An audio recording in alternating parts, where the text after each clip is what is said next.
Bom, então vamos lá, pessoal. Boa noite a todas e todos. Eu sou o professor Paulo Silvino. Não sei se todo mundo já... Todo mundo não, mas boa parte já teve aula comigo. Os que não tiveram, terão. Tem muita gente de fora e fico feliz em saber que é um sinal de que o seminário está, de fato, tendo um sucesso.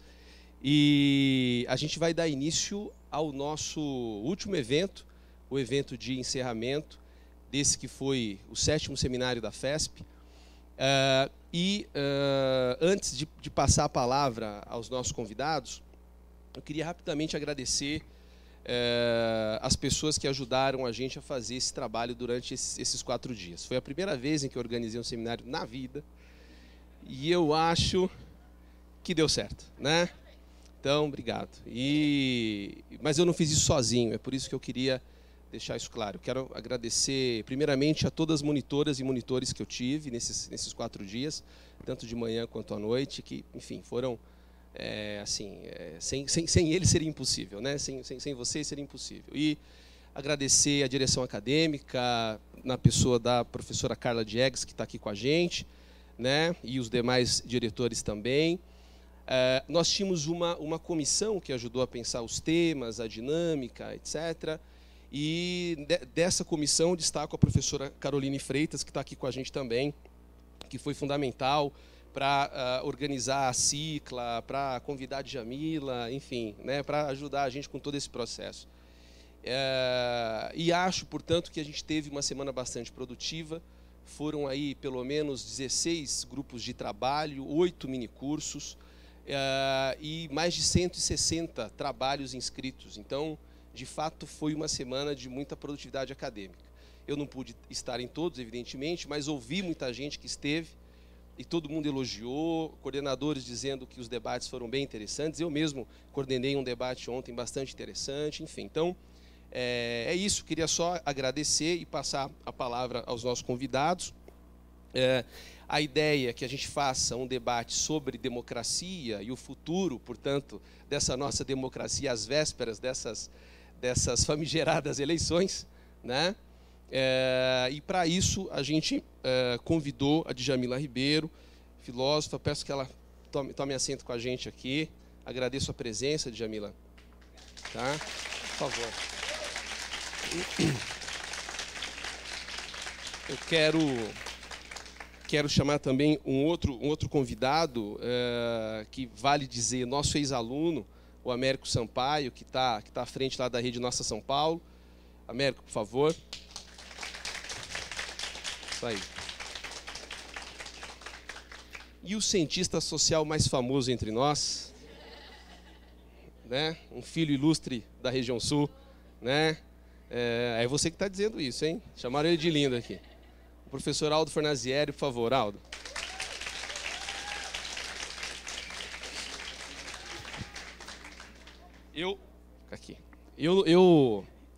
Eu não vou tomar assento. A ideia é que eu só possa fazer essa introdução. Quero dizer que a dinâmica é a seguinte: cada um vai ter 20 minutos para que faça uma fala. Não tem direito a tréplica e réplica, evidentemente, né?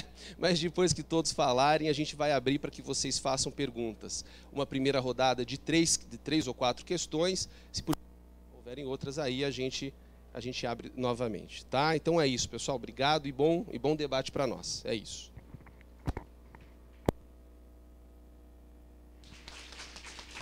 Alô?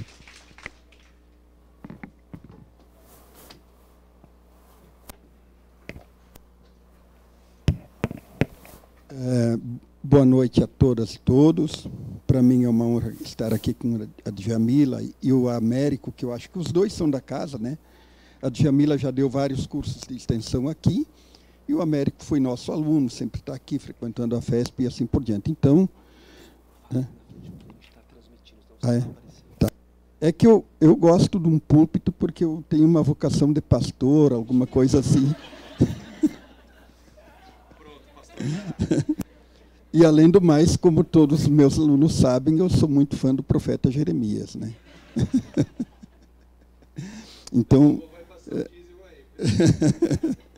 bom, eu, na verdade, não vou ocupar 20 minutos, porque todo mundo sabe o que eu penso aqui, então não vale muito a pena chover no molhado.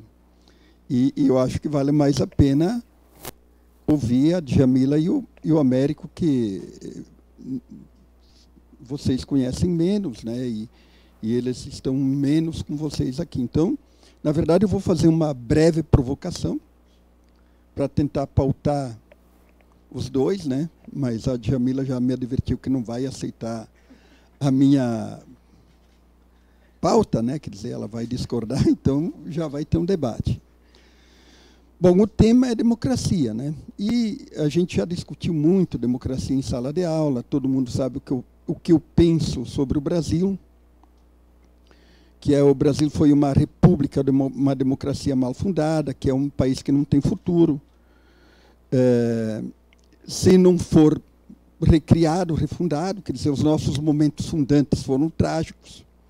Fomos fundados pelo filho do imperador, que era nosso dominador, e na proclamação da República fomos proclamados por um marechal monarquista doente, mutado no lombo do cavalo, e aquela velha história de que o povo bestializado olhava aquilo sem saber o que estava acontecendo, como falou Aristides Lobo, e depois o Zé Murilo de Carvalho escreveu um livro sobre isso, os bestializados, né?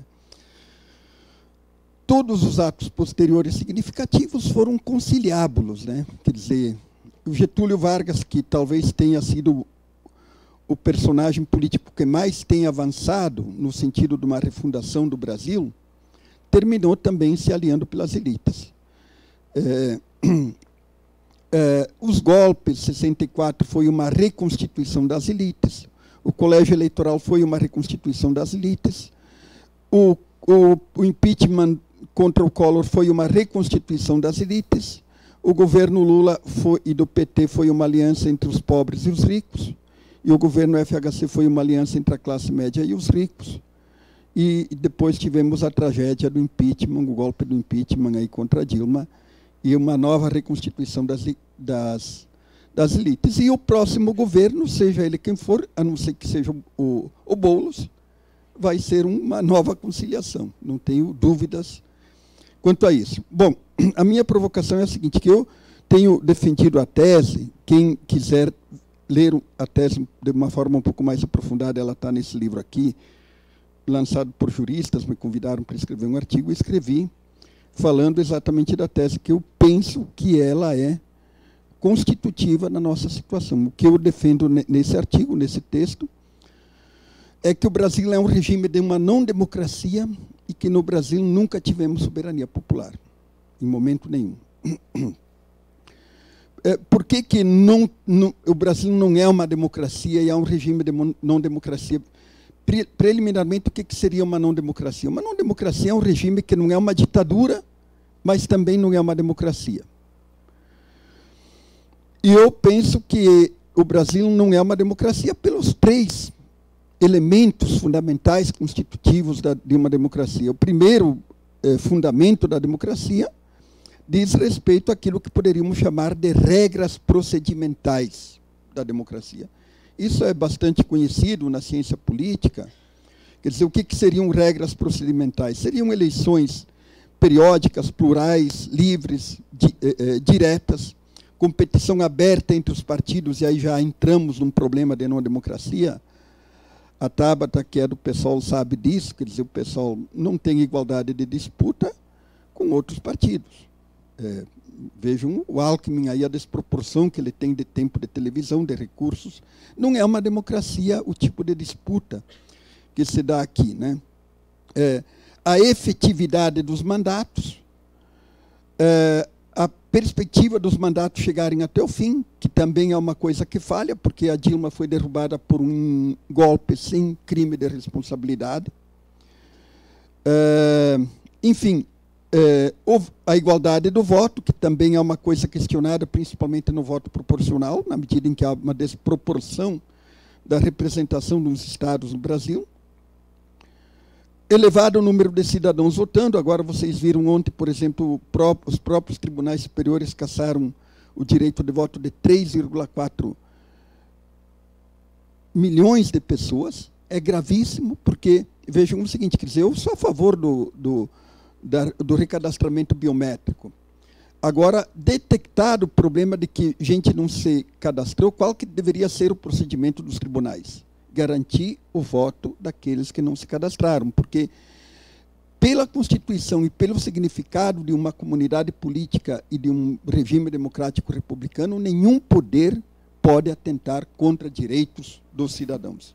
E aí houve um atentado claro contra direito dos cidadãos. Então, não há democracia nesse sentido procedimental, ela tem várias falhas, embora, digamos, eu penso que seja onde a democracia no Brasil mais avançou, principalmente a partir da Constituição de 1988. Mas tem uma grande falha. Se vocês forem estudar o Tocqueville, a gente está dando aula agora essa semana sobre o Tocqueville, os alunos não têm comparecido muito, não sei porquê, mas deveriam aparecer. O que o Tocqueville diz? Eu sou seguidor do Tocqueville, um pensador democrático, republicano, clássico sobre a democracia. O Tocqueville diz que a democracia representativa ela tem que ser complementada com uma contraface. Que contraface é essa? Quer dizer, é por aquilo que ele chama, pela participação do poder local, pela organização do poder local, pela organização daquilo que hoje nós chamamos sociedade civil, e pelo controle dessa participação popular sobre a democracia representativa. Porque, desde os pais fundadores dos Estados Unidos, se você deixa o poder livre, ele abusa. E uma coisa que o Tocqueville adverte, ele vai dizer o seguinte: se não houver esse controle popular, nós teremos uma democracia de tutores. Quem são os tutores? São os nossos governantes. O próprio PT constitui um governo de tutores. Por que constitui um governo de tutores? Porque tudo partia do alto. Qual que foi a organização da sociedade civil durante os governos do PT? Nenhuma. Quando veio o golpe, ninguém estava preparado para resistir.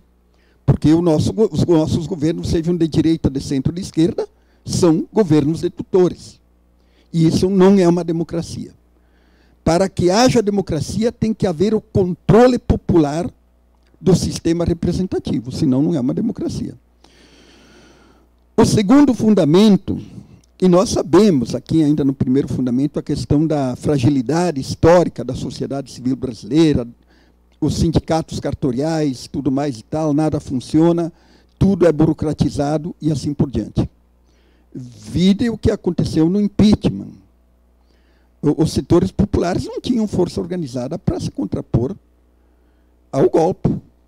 Bom, segundo fundamento, é aquilo que se chama, digamos assim, é o princípio fundamental da democracia, que diz respeito ao quê? Ao conjunto de liberdades e garantias fundamentais, que nós poderíamos resumir que estão no artigo 5º da Constituição, que dizem respeito, de modo geral, aquilo que nós chamamos de direitos humanos do ponto de vista geral. Não há democracia do ponto de vista procedimental se esses direitos não forem garantidos. Vários teóricos já se manifestaram sobre isso, tudo mais e tal, né? Eu sou categórico em dizer o seguinte: quem está abrigado no artigo 5º da Constituição? Eu digo que mais ou menos de 25% a 30% da sociedade brasileira. As classes médias, médias altas e a elite alta. O povo pobre da periferia nunca esteve sob o abrigo 5º da Constituição, sobre os direitos civis. Nem o povo pobre da periferia, nem os negros, nem as mulheres estiveram sob o abrigo 5º da Constituição. E aqui há uma grave falha para dizer que não temos uma democracia no Brasil. Porque sem direitos não há democracia. Democracia é sinônimo de garantia de direitos. E se esses direitos não são garantidos, não há o Estado democrático de direito, não há igualdade perante a lei. E, porque vejam o seguinte, o que é Estado democrático de direito? Conceitualmente, se vocês forem ver lá nos federalistas, ou até mesmo em Locke. Estado democrático de direito é um Estado de poder limitado. e de direitos dos cidadãos. Quem limita o poder do Estado? Os direitos dos cidadãos. E se não há, portanto, direitos garantidos, o Estado não é democrático, não é de direito, não é republicano. E eu sou categórico em afirmar que 50%, 60% do povo brasileiro não está sob o abrigo 5º da Constituição. Bom, para acelerar um pouco, vamos para o terceiro conjunto de critérios e fundamentos, que diz respeito à igualdade. Esse conceito ele perpassa toda a filosofia política clássica, desde os gregos, e chega em Tocqueville novamente. Quer dizer, o Tocqueville, nós vimos em sala de aula isso, ele identifica a democracia como regime da igualdade. E a igualdade não é apenas igualdade de condição, como esse falso debate dos liberais, que os liberais fazem. Porque se você for ver o conceito clássico de igualdade de condições, você vai ver que ele dizia, inclusive, respeito à igualdade material. Porque como é entendido o conceito de liberdade, de igualdade de condições hoje? Com garantir ensino público gratuito, nivelar as pessoas pelo ensino. Ensino primário, ensino do 2º grau e assim por diante. Eu pergunto para vocês, aqui nós temos uma moça que é é burguesinha de Belém, e vamos pegar uma menina da periferia de Belém. E vamos supor que as duas fizeram faculdade de arquitetura, como a nossa querida Juliana fez. A moça que fez arquitetura, que mora na periferia, ela tem igualdade de condições de vir para São Paulo, montar uma empresa, e assim por diante. Eventualmente até pode ser, mas é um caso muito singular. É um caso muito singular que jovens da periferia que terminam o ensino médio façam faculdade, ou até que terminem o ensino médio. Então, o ensino não é garantia da igualdade de condição, e esse debate é completamente falso. E aí, quer dizer, nós temos números absolutamente trágicos para mostrar que o Brasil não é um regime democrático. Por quê? Porque o Brasil é um dos 10 países mais desiguais do mundo. Nós temos 106 milhões de pessoas que vivem com até um salário mínimo. 50 milhões de pessoas que vivem com até R$380 por mês. Dizia-se que eram 15, agora estão dizendo que são 23 milhões de pessoas que vivem com até R$100 por mês. Se a igualdade, se o princípio da igualdade envolvendo a igualdade material é um critério fundamental para definir a democracia, ou somos hipócritas ou somos verdadeiros. Se somos hipócritas, podemos dizer que há democracia. Se somos verdadeiros, temos que dizer que não há democracia, gente.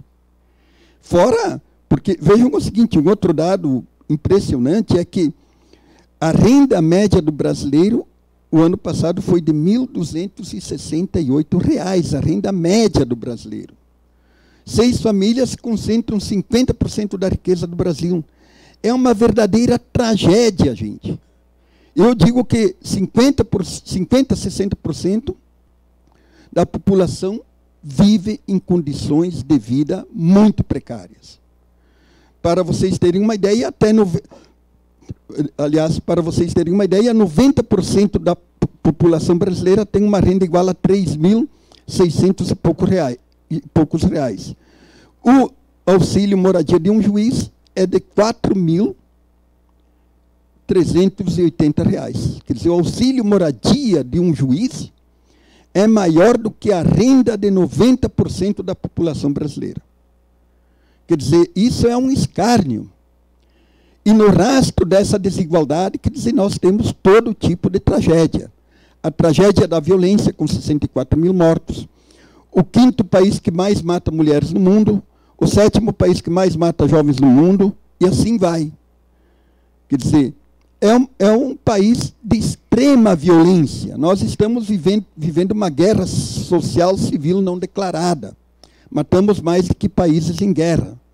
Essa é a grande tragédia. Vocês que são bem nascidos, bem viventes, a maioria brancos aqui, numa sala confortável, num auditório confortável, não tem consciência do que é a vida na periferia. Eu tenho abandonado a classe média, porque não acredito mais na classe média. Eu tenho falado que tem que botar a periferia dentro do Congresso. Francamente, não acredito que os partidos de esquerda que estão aí, de modo, tem que apoiar tudo mais tal, tem que participar. Eu sou a favor de apoiar PT, PCdoB, PSOL, tudo mais e tal, Ciro Gomes, quem quer que seja, progressista, tem que barrar essa destruição do país. Mas, se nós não mudarmos as nossas práticas políticas, não vamos mudar o Brasil. E eu vejo que a maioria da classe média, inclusive a classe média intelectual, universitária, ela não tem coragem de mudar. Porque sequer ela tem coragem de mudar o voto.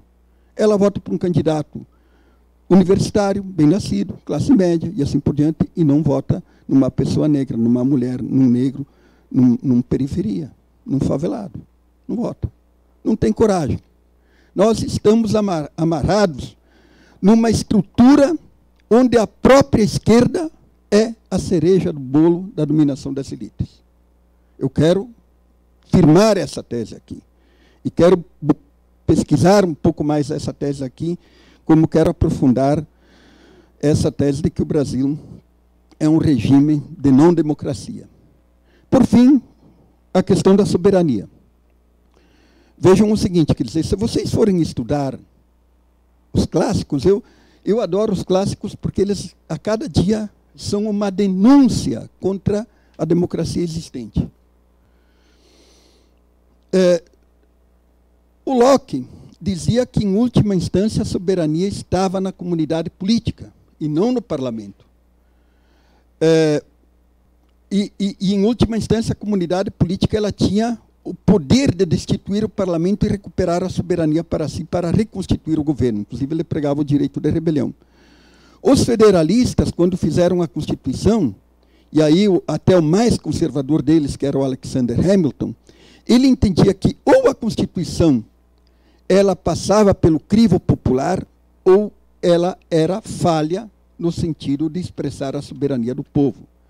Eu pergunto para vocês, para terminar, qual a Constituição brasileira que passou pelo crivo do povo, como ato fundante de uma nação? Nenhuma, nem a Constituição Cidadã de 1988. Obrigado.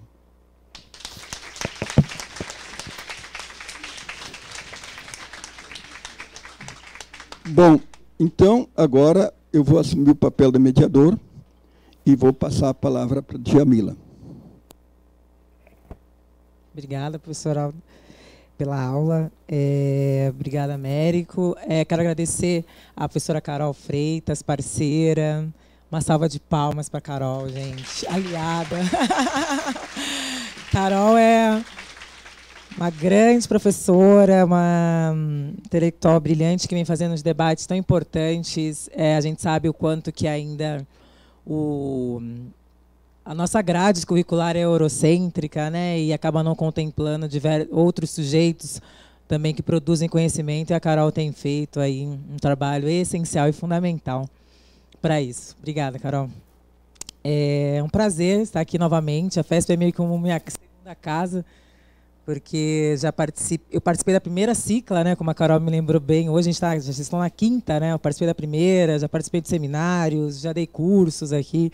Então, para mim, é sempre muito bom estar de volta. Bom, para falar, né, desse futuro da democracia, mas primeiro, para pensar o futuro da democracia, a gente teria que ter democracia. Então, acho que é uma questão ainda talvez não respondida.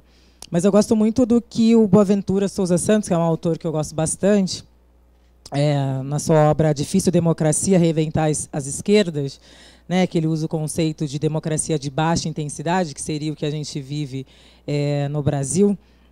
E é interessante que ele fala o quanto que 3 dimensões, né, que impedem, de fato, que a gente viva uma democracia. E aí ele vai falar da dimensão do capitalismo, né, os processos pelos quais, né, a política, a vida cotidiana transformam-se em mercadorias, né, revertendo em lucro valores e necessidades de direitos básicos como saúde, acesso à cultura e educação. A gente vive num país em que a educação virou mercadoria, quem tem direito de fato, uma boa educação é quem pode pagar, ao passo que a gente tem um ensino público de fundamental e médio, que a gente sabe de que não de boa qualidade, isso vai acontecer somente no ensino superior, mas aí quem acessa o ensino superior é quem conseguiu pagar, enfim, durante a vida toda para estar dentro desses espaços. E aí essa dimensão do capitalismo que transforma tudo em mercadoria, a gente for olhar hoje a questão da saúde pública no Brasil, se a gente for pensar a PEC 55, a PEC do teto dos gastos, que congela investimentos em 20 anos em educação e saúde, né, toda a questão de privilegiar os empresários na questão dos planos de saúde, enfim, como que a gente vive nesse país um processo, né, de que só acessa certos direitos quem pode pagar. Então, se só pode acessar certos direitos básicos quem pode pagar, a gente tem aí um obstáculo muito grande para que, de fato, a gente consiga pensar numa democracia. Uma outra dimensão, né, que o Boaventura Souza Santos traz e que é fundamental e que muitas vezes ela acaba ficando de fora de muitas análises que são feitas no Brasil, mesmo no campo das esquerdas, né, porque o campo das esquerdas faz muito bem a discussão da dimensão do capitalismo, mas não faz, né, na maioria das vezes, a discussão dessa outra dimensão, que é o obstáculo, né, à democracia, que o Boaventura Santos traz, que é a dimensão do colonialismo, né, e nessa dimensão do colonialismo, o racismo, né, emerge como essa lógica, essa relação entre os estados colonizados e os locais que eles utilizam como extração, né, e fora isso a questão de tratar povos negros e indígenas como menos humano. Aí tem uma questão de não humanidade, uma questão de retirar a humanidade dessas pessoas. Se a gente for falar no contexto brasileiro de escravização, onde pessoas negras e indígenas eram mercadorias e que no processo do pós-abolição, de industrialização do Brasil, não se pensaram mecanismos de inclusão da população negra, de fato, na sociedade brasileira, ao passo que existiram várias políticas que privilegiou, enfim, incentivou a vinda dos imigrantes europeus. A gente teve uma política de branqueamento oficial na sociedade brasileira, a gente teve várias medidas que foram tomadas para que a população negra não conseguisse ter acesso a direitos básicos, né? A gente é a segunda maior nação negra do mundo, a gente só está atrás... Opa, melhorou.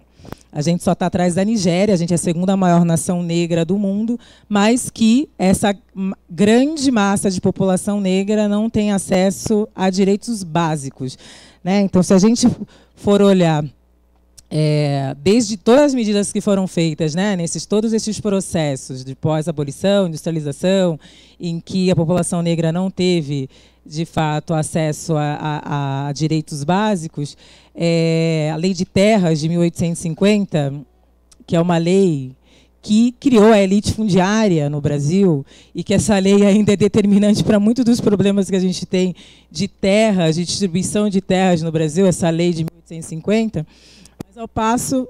tá ruim o microfone, vamos ficar com esse mesmo. Mas, ao mesmo tempo, você tem, nesse período de industrialização no Brasil, imigrantes europeus que receberam terras do Estado brasileiro. Não seria isso uma ação afirmativa, né, para que essas pessoas pudessem começar as suas vidas? Aí depois, décadas e décadas depois, quando a gente vai discutir ação afirmativa para pessoas negras na universidade, nossa, mas como assim? Né? Então é bom lembrar que essa ação afirmativa foi muito importante para que os imigrantes europeus começassem as suas vidas aqui. Mas então, essa dimensão, né, do racismo é uma dimensão fundamental para a gente pensar a sociedade brasileira e que faz a gente perceber que, de fato, a gente não pode falar numa democracia, né, numa sociedade em que a cada 23 minutos um jovem negro é assassinado, que de mortalidade materna, 62% que morrem são mulheres negras, né, que a cada 2 horas uma mulher é assassinada, num contexto de militarização das favelas, de comunidades no Rio de Janeiro, de toque de recolher, né? Então a gente está falando, na verdade, numa realidade de um estado de exceção, né, que essas pessoas vivem e que são submetidas no Brasil.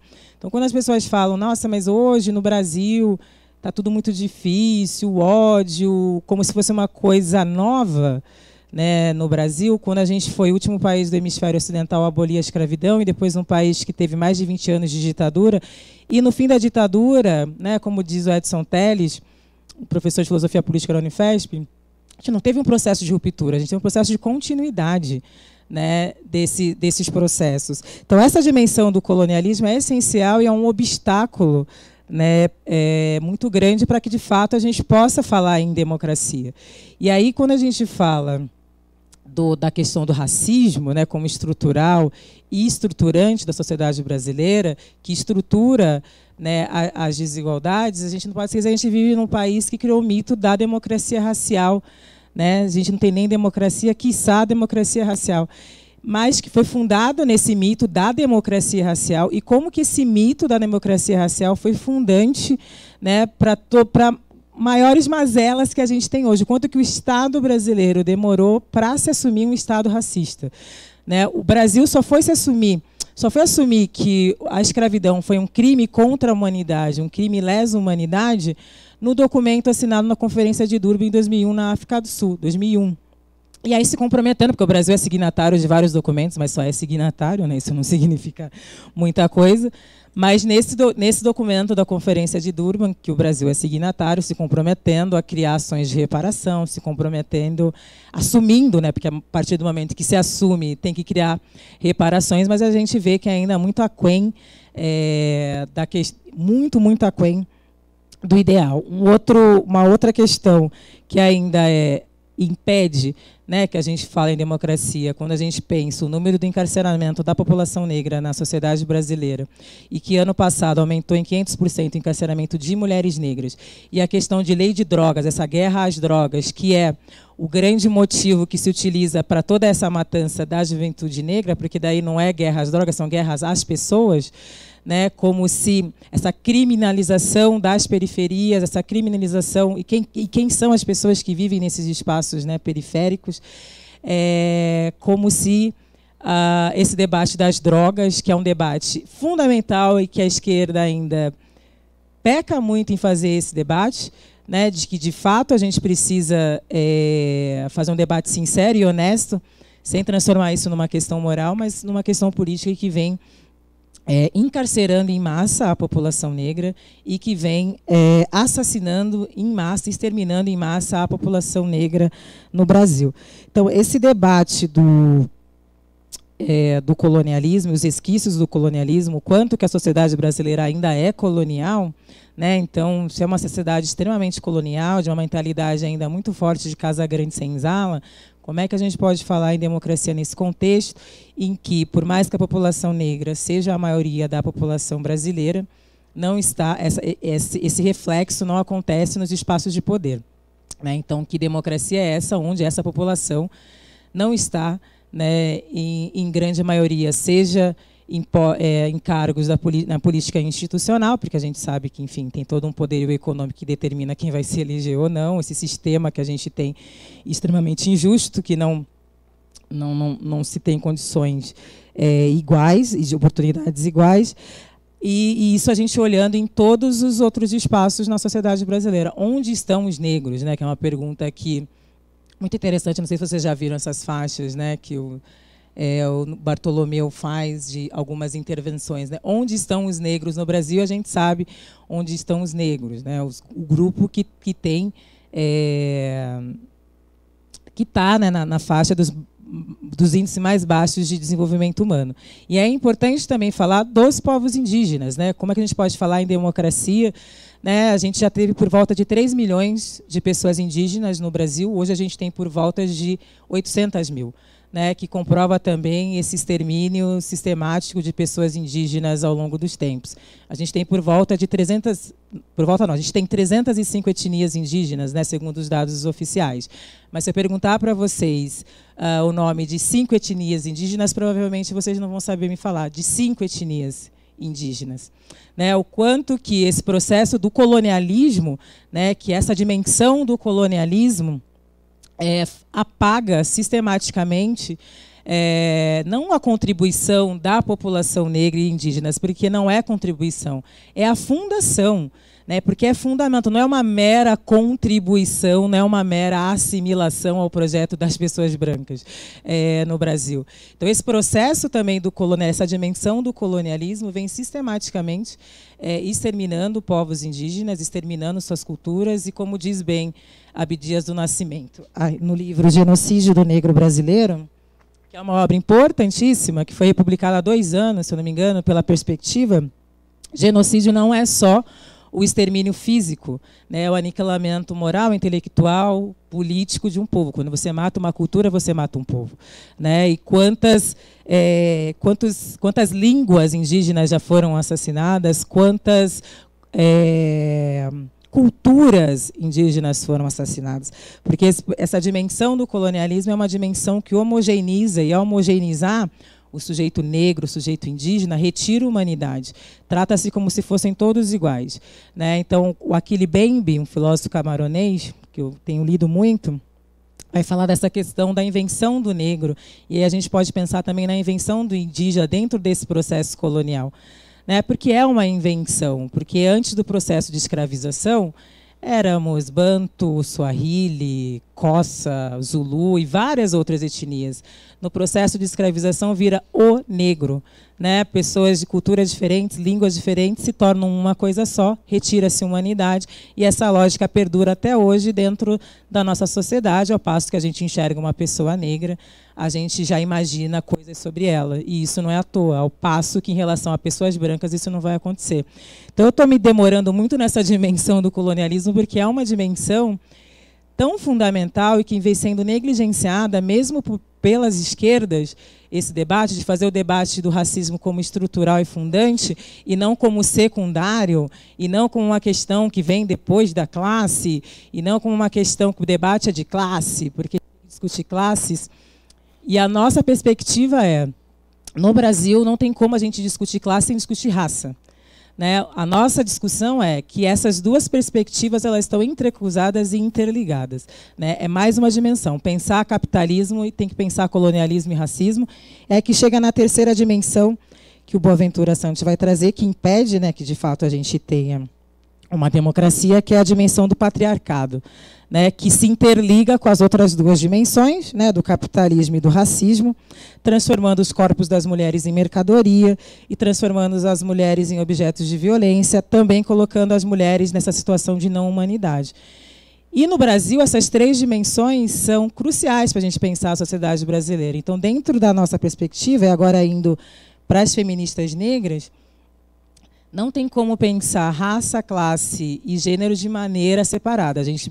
Nossa perspectiva é que essas categorias são entrecruzadas e precisam ser pensadas de modo indissociável, porque as 3 estruturam a sociedade brasileira e impedem, de fato, que a gente tenha uma democracia. E pensar feminismos negros, né, ao contrário do que muita gente pensa, que é a gente pensar especificamente na mulher negra, que é uma mera questão identitária, porque eu acho interessante quando as pessoas falam que é uma questão identitária, como se branquitude e masculinidade também não fossem identidade, então identitário é sempre o outro, porque esse sujeito branco foi construído como universal, então ele acha direitos universais. Então, direitos universais são direitos que dizem respeito ao homem branco na sociedade brasileira, né? Que direito universal é esse, né? Quando a gente fala de direitos humanos, a gente está dizendo, no debate dos feminismos negros, que a população negra e indígena sequer foi alçada à condição de humana. Então, quando a gente está pensando em feminismos negros, a gente está pensando projetos democráticos. A gente está pensando o alargamento do conceito de humanidade, já que sequer a gente foi alçada à condição de humano, né? A nossa vida, como diz a Judith Butler, né, no conceito de criada para não importar. Né? E é interessante quando a gente fala a vida negra importa, a vida das mulheres importam, se tem um olhar, mas vocês estão pensando numa questão menor, vocês estão sendo identitários. É muito pelo contrário, né? Pensar essas questões é, de fato, pensar um projeto democrático. Porque quando a gente melhora o índice de desenvolvimento humano de grupos vulneráveis, a gente está melhorando o índice de desenvolvimento humano de uma cidade, de um país. Não é uma questão meramente focada na identidade, né? E é esse olhar que muitas vezes salta, né? Quando a gente pensa políticas, por exemplo, políticas públicas voltadas para a população negra, né? E as pessoas falam, eu lembro que eu fui secretária adjunta de Direitos Humanos em 2016, a gente tinha um programa voltado para jovens negros. E aí a pergunta era, mas por que para jovens negros? Tem que ser para jovens. Como se a não nomeação, ela também é ideológica, né? A gente cai no deixar morrer, que o Foucault chama do deixar morrer da necropolítica. Você não pensa políticas públicas para grupos que são extremamente vulneráveis, você está deixando esses grupos continuarem vulneráveis. Então, o nomear ele é importante, porque se eu não dou nome para um problema, como é que eu vou pensar a solução para algo que eu sequer nomeei?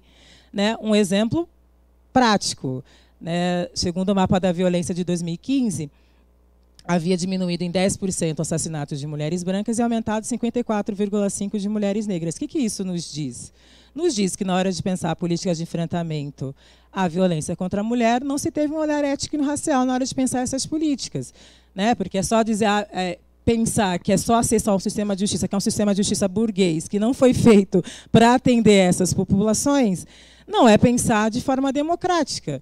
Né? As mulheres negras mas é só denunciar, como se isso só bastasse, como se, para muitas mulheres que vivem em periferias, não se pode muito chamar a polícia, e essa polícia é a mesma polícia que está matando os filhos dela. Então, é uma questão que deveria ultrapassar a questão legal e legalista na hora de se pensar a ampliação da rede de enfrentamento à violência contra a mulher.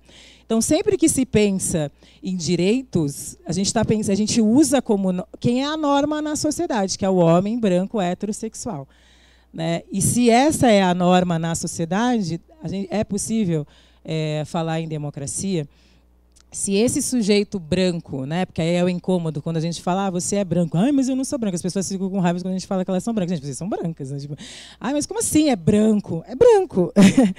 É o desconforto do sujeito que nunca foi marcado, ele só marca. Então, ele tem um desconforto muito grande quando ele é marcado como homem branco, né? Você é um homem branco. As pessoas até parece que é uma ofensa. Numa sociedade como a nossa, inclusive, deveria ser, né? Porque é um absurdo que só esse grupo, tem grupo mais identitário do que o grupo homem branco heterossexual, não tem, que legisla para si mesmos, pensando somente direitos para si mesmos. Esse sim é o grupo mais identitário que existe na sociedade brasileira. E aí, essa importância de marcar esse sujeito é fundamental para que ele entenda o lugar social que ele tem na sociedade, que ele comece a desnaturalizar os seus privilégios e entenda que ele é maioria nos espaços não porque ele é genial, mas porque ele é privilegiado. As pessoas ficam bravas, a gente fala, mas eu estudei, tá, mas você teve condições concretas você teve oportunidades Você está aí porque você é privilegiado, né? Não é porque você realmente é um ser brilhante. Eu acho que dentro da população mundial deve existir alguma pouca porcentagem de pessoas que são geniais. O resto só é privilegiada mesmo. E aí entender essas dimensões do lugar social que ele parte. Isso é fundamental. Né? Então, que é uma das propostas do feminismo, precisa marcar da onde você fala, até para que você não pense o mundo a partir de si mesmo. Você universaliza o mundo a partir de si. Quando essas três dimensões que bloqueiam, né, a democracia, que é a dimensão do capitalismo, do colonialismo / racismo e do patriarcado, impede que a grande maioria da população brasileira tenha acesso a direitos básicos. Então, para se pensar em democracia, o Brasil primeiro precisa enfrentar essa questão fundamental e estruturante, que é a questão do racismo aliado ao patriarcado e aliado ao capitalismo. Não é possível que uma nação, que a gente não pode nem falar em nação, a gente pode falar em vários Brasis, na verdade, porque a gente não tem uma nação, a gente pode até pensar num projeto de nação, mas que ainda são vários Brasis separados e Brasis com distâncias abismais.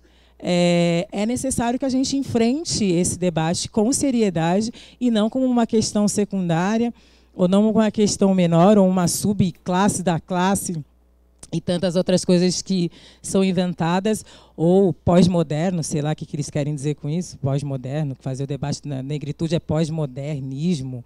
Falo, gente, a gente está aqui, né? A gente foi trazido para cá forçadamente há tantos séculos, e esse não enfrentamento desse debate faz com que a gente ainda tenha esses números alarmantes, inclusive por parte das esquerdas, né? Então, a gente tem, hoje no Brasil, muitos grupos, o movimento negro também é diverso, são vários movimentos negros, e por mais que eu não concorde com a perspectiva de muitos, é totalmente compreensível aqueles e aquelas que desacreditam das esquerdas, que não votam, enfim, é totalmente compreensível, apesar de eu partir de outra perspectiva, porque, historicamente, esses partidos que deveriam ter, né, mais essa consciência de que, se pensar o Brasil, necessariamente você tem que pensar a questão racial como fundamental, ainda são partidos que vêm negligenciando isso, partidos dominados por homens brancos, partidos que ainda mantêm uma estrutura extremamente desigual, e que tratam essas questões, infelizmente, na maioria das vezes, claro que existiram políticas importantes nos últimos anos, isso é inegável, mas que, na maioria das vezes, trata como uma questão menor ou como uma mera questão eleitoreira e que não levem esse debate como crucial para, de fato, a gente poder pensar um projeto democrático. Então, para finalizar, porque acho que meu tempo está acabando e eu falo muito, está acabando, né? Pensar feminismos negros, a gente marca assim o negro, porque sim, são mulheres negras pensando o mundo, elaborando o mundo, porque a gente também elabora o mundo, mas, sobretudo, pensando novas bases civilizatórias, novos marcos civilizatórios. Porque a gente não pode dizer que vive numa civilização quando a gente tem esses números altíssimos de violência contra as populações negras e indígenas. A gente vive numa barbárie. Então, a gente está pensando novos marcos civilizatórios e alargando o conceito de humanidade e, sim, pensando projetos democráticos que deem conta do enfrentamento dessas 3 dimensões que o Boaventura Santos traz e que são essas dimensões que impedem que, de fato, a gente possa pensar numa democracia na sociedade brasileira. Sem isso, né, a gente ainda vai continuar vivendo esse estado de exceção e essa naturalização disso, o quanto que a gente não se revolta com as coisas que acontecem com a população negra e não se revolta por quê? Porque essa dimensão do colonialismo já retirou a nossa humanidade e como se a gente fosse menos humano. Enquanto não se alargar esse conceito de humanidade para essas populações, não se restituir humanidades para essas populações, não tem como a gente, de fato, pensar um projeto democrático. Obrigada.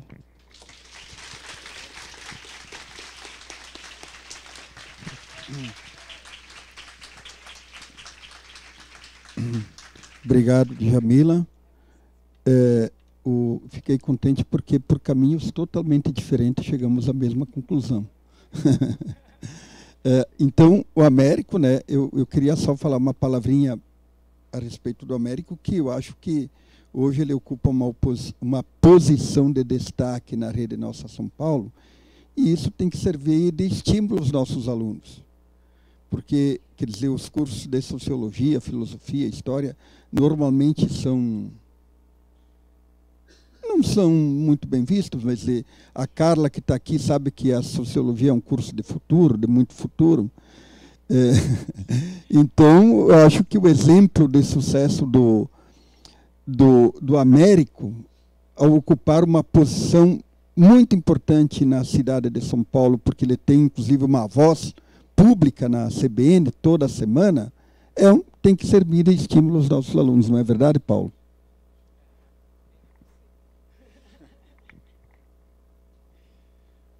Obrigado, Aldo. Boa noite a todos e a todas. Vocês me ouvem? Está funcionando? Queria, em primeiro lugar, agradecer muito, em nome do Paulo Silvino, mas também da Carol, da Carla Diegues. Fui aluno de todas elas com muita alegria, então agradecer o convite de poder estar aqui nesse debate e falar da minha alegria, obviamente, de estar ao lado de Djamila Ribeiro e Aldo Fornazieri. Então, estou, de fato, muito feliz em estar aqui na companhia de vocês e poder, enfim, falar um pouco sobre a atual não democracia brasileira, como disse o Aldo, ou mesmo a atual estado de exceção, como disse a Djamila. Fiquei lembrando que o Pedro Serrano diz que é uma democracia com medidas de exceção, né? Uma casca de democracia, mas que na prática ali você tem medidas de exceção. Bem, eu pensei em trazer algumas coisas para o debate, lembrando que a atual conjuntura ela é absolutamente complexa neste momento, há menos de 2 semanas da eleição, de traçar qualquer grande análise ou grande reflexão. Então, eu trouxe algumas ideias aqui, literalmente, para, enfim, colocar para o debate e ver se o caminho é por aí, para ver se faz algum sentido para a gente tentar imaginar, enfim, o que pode derivar da atual conjuntura brasileira. Então, eu queria primeiro fazer algum destaque com relação às eleições que a gente vai ter agora, que, enfim, fiquei pensando, né, o que seria interessante trazer aqui para o debate. Uma listagem imensa de coisas esdrúxulas nessas eleições poderiam ser levantadas, mas eu trouxe alguns elementos que, enfim, queria colocar aqui para reflexão, que me chamam a atenção e que dialogam com o tema aqui do debate, né, a encruzilhada da democracia no Brasil. Então, acho que,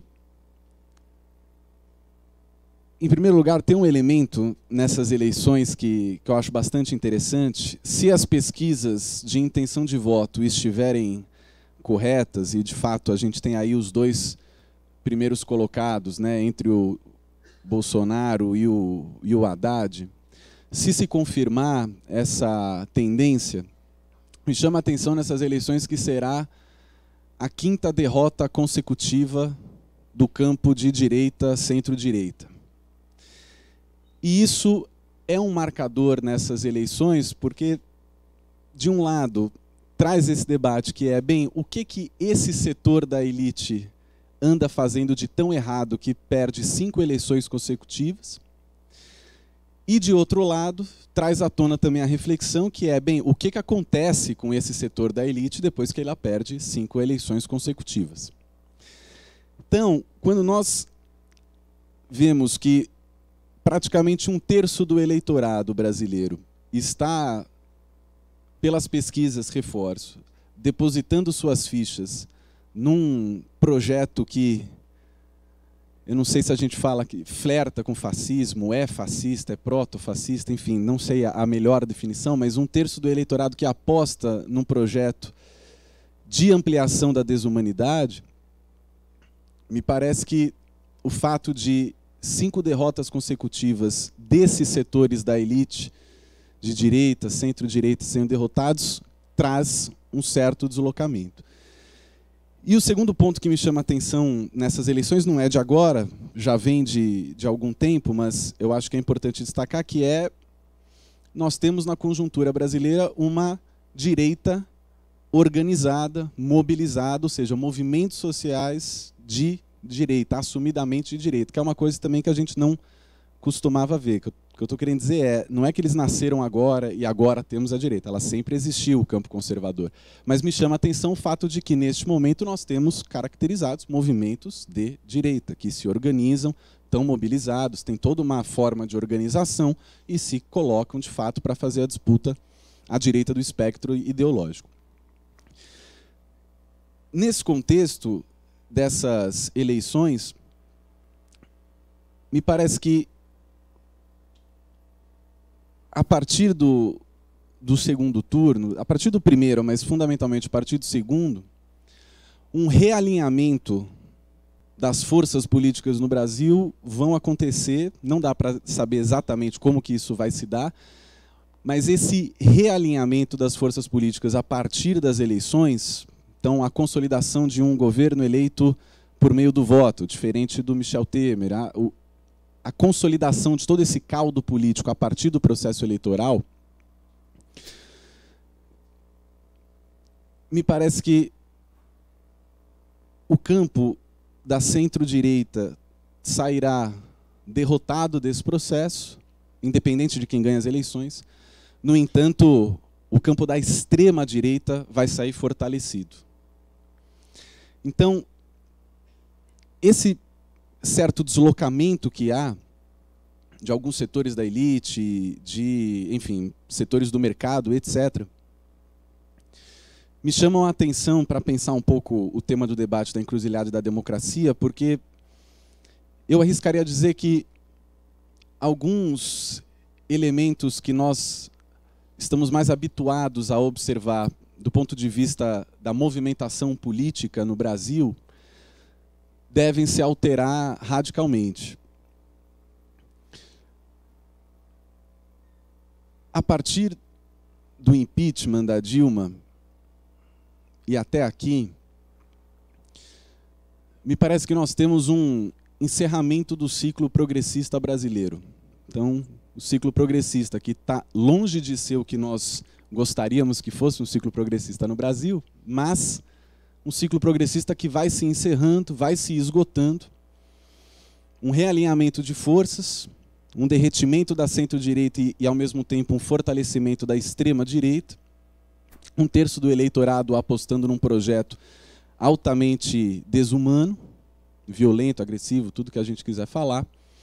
Então, pensando aqui no tema do debate, da ideia da encruzilhada da democracia, eu arriscaria trazer aqui para o debate, pensando junto, a ideia de que o encerramento do ciclo progressista brasileiro, a partir desse processo eleitoral e de um realinhamento das forças políticas, se inaugurará no Brasil um ciclo autoritário, independentemente de quem ganha as eleições.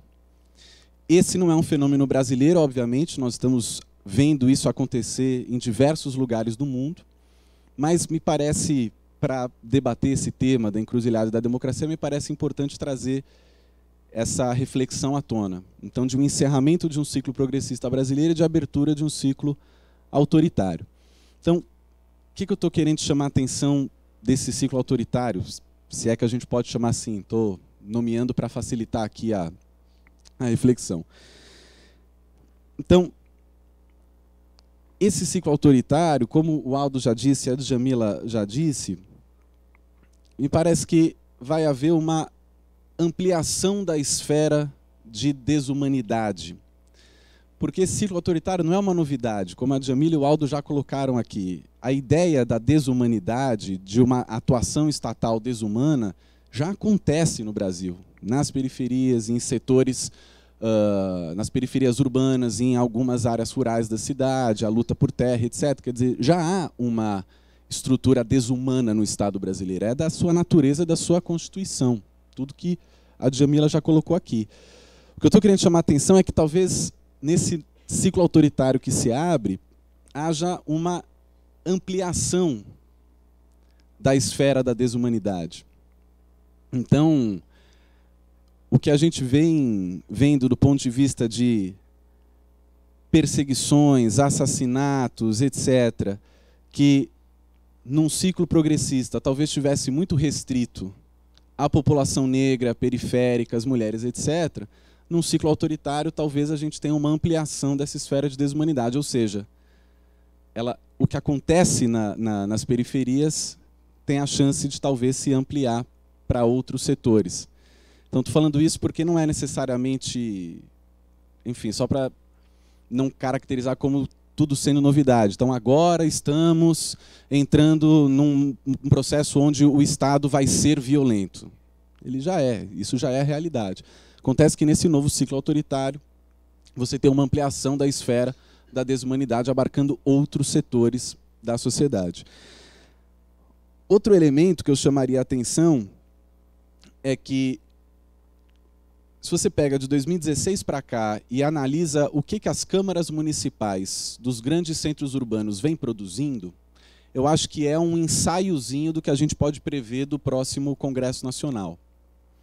Então, uma radicalização, eu estou tentando levantar alguns elementos do que eu estou olhando como um ciclo autoritário.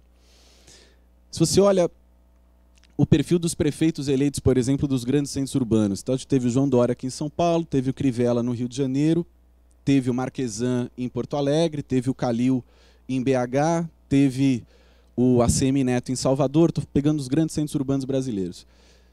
E as câmaras municipais acompanharam também esse perfil, que é um perfil extremamente gerencialista, travestido de um perfil gerencialista, mas que, na verdade, são representantes da população altamente conservadores, agressivos, violentos, irracionais.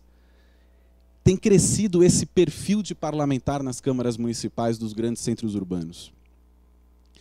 Então, um outro elemento que me parece chamar a atenção dessa abertura de um ciclo autoritário é justamente essa composição do Congresso Nacional, que tudo leva a crer que teremos um conjunto de representantes mais agressivos ainda, mais violentos ainda, mais desumanos ainda, contaminados por esse espírito desse ciclo autoritário que se abre, o que vai fazer com que o Congresso Nacional, as casas legislativas no geral, mas o Congresso Nacional vai se tornar cada vez mais, já é, mas vai se tornar cada vez mais uma trincheira absolutamente violenta de disputa, porque as propostas que sairão dessas casas legislativas serão propostas cada vez mais no sentido da barbárie.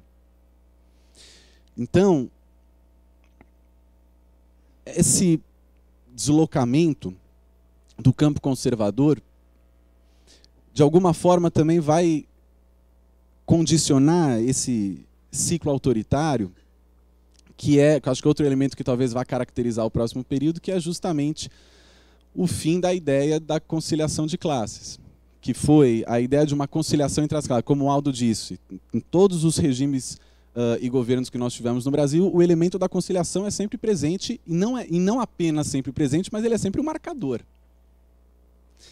Nesse novo ciclo autoritário, me parece que a possibilidade de conciliação ela se esgota, justamente por esse deslocamento dos setores conservadores, também certo deslocamento de setores progressistas, mas a ideia de uma conciliação, a ideia de combinações desse tipo também se esgota.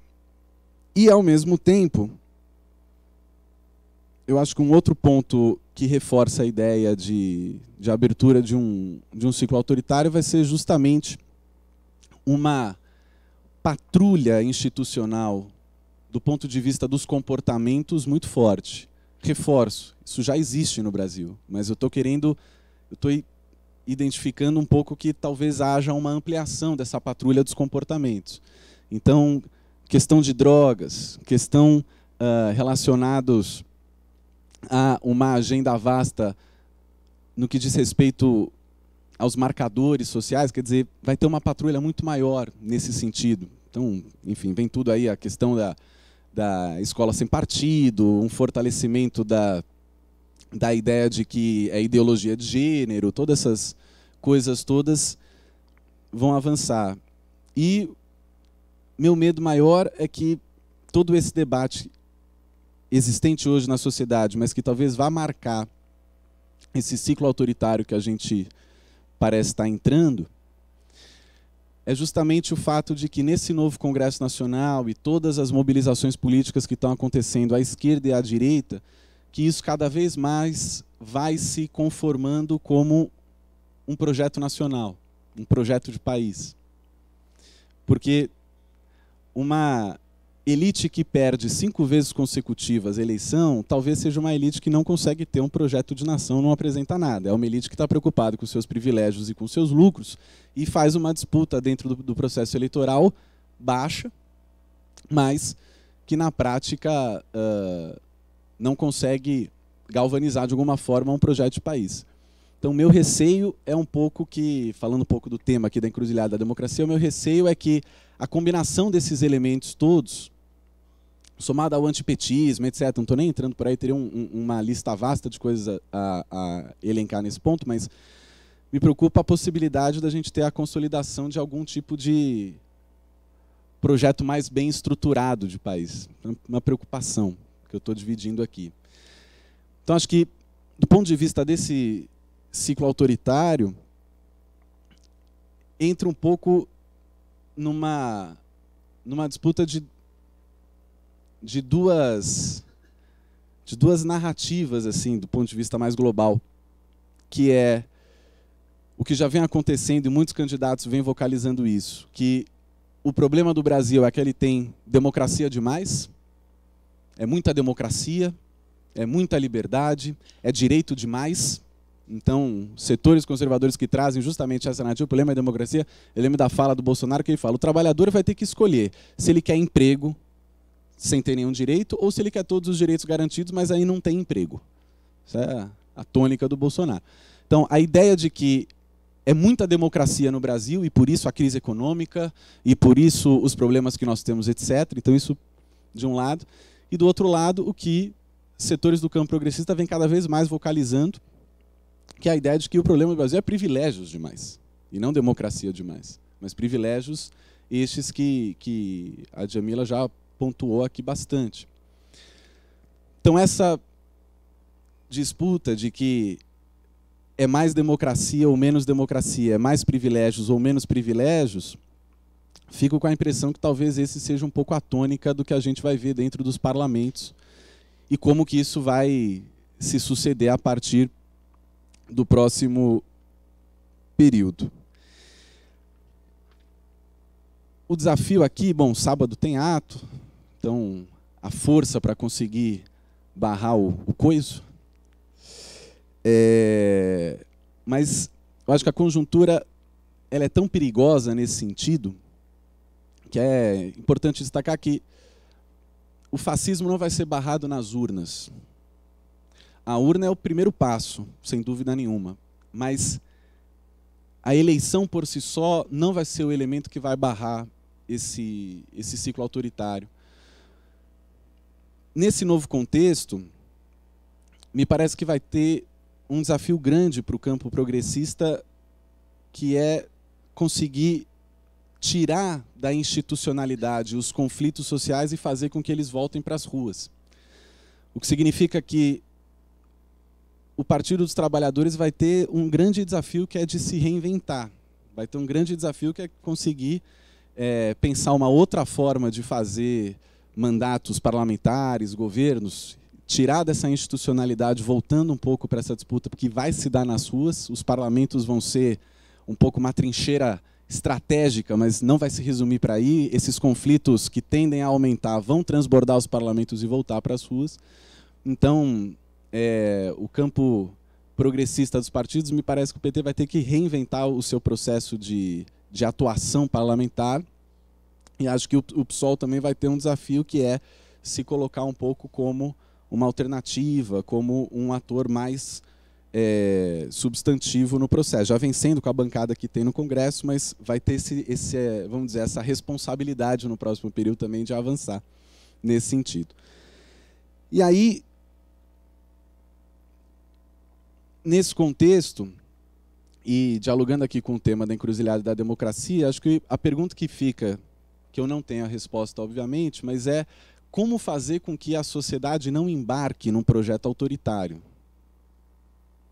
Acho que isso é uma coisa que precisamos pensar, definir estratégias e, de alguma forma, conseguir avançar. Porque o desafio desse contexto de como é que a gente faz a sociedade não embarcar num projeto autoritário, todos os dados aqui que o Aldo e que a Djamila deram, no que diz respeito à desigualdade, à renda, ao genocídio, ao feminicídio, etc., esses elementos todos, se o campo progressista não faz um trabalho de diálogo e de compreensão, todo esse contexto acaba por alimentar o projeto autoritário. Então, boa parte do voto no Bolsonaro é também um voto de medo, é um voto de um candidato corajoso, antissistêmico, etc. Para quem vale a pena dar uma olhada no estudo da Esther Solano, que é um estudo super interessante que ela está fazendo sobre o eleitorado do Bolsonaro, e esses elementos aparecem. Então, o voto no Bolsonaro como se fosse um voto um pouco de esperança, um voto de estou com medo, a insegurança, etc. Então, um país com as desigualdades do tamanho da nossa, o desemprego, a insegurança, tudo isso que a gente vê e ouve no dia a dia, tudo isso, se não for encarado de frente, ele tem um grande potencial de justamente alimentar o projeto autoritário. E acho que esse é um desafio que a gente vai ter, né? Estou falando isso tentando pensar um pouco a partir dessa pergunta que eu estou me fazendo, né? Como é que faz a sociedade não embarcar num projeto autoritário como esse? Então, esses elementos da desigualdade, me parece que, se não é bem trabalhado, ele tem a chance de acabar por alimentar o projeto autoritário. Somado a isso,